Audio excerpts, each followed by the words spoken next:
what the fuck is that all about?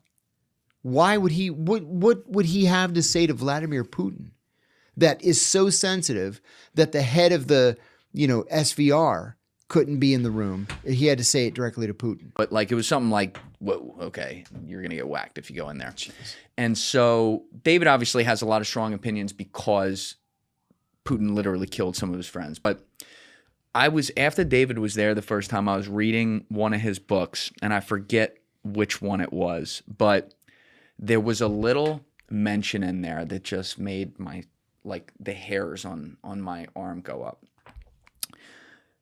6 months before that, maybe, I had been reading this series by Henry Abbott about the relationship between Jeffrey Epstein and Apollo Global. And one of the things that he really outlined, and it was sourced out the fucking wazoo, was the whole Adnan Khashoggi thing. Adnan relationship with Jeffrey Epstein from an arms dealing perspective, from a sex trafficking perspective, from an international government communication perspective. That happened in the middle of the second Chechen war, when Putin's basically seizing power at the time as a wartime leader, and then eventually is able to move up the elections and get into office.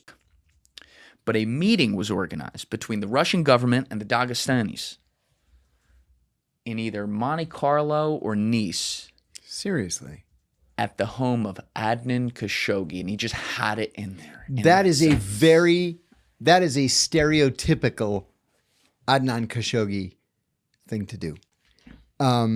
Saudi arms dealer, Saudi man about the world, fixer, friend of kings and presidents and prime ministers. And he did that by contacting Adnan Khashoggi and organizing a very complicated operation whereby we would sell arms to the Iranians, which was against the law.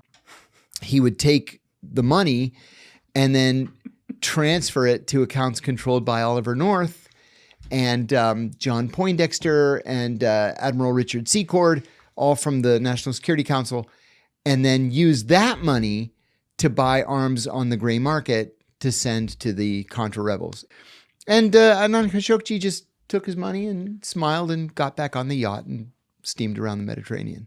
But there's two guys that Epstein comes into contact with upon leaving Bear Stearns, who basically seemed to cut his teeth in arms dealing and, I'll say, sex trafficking.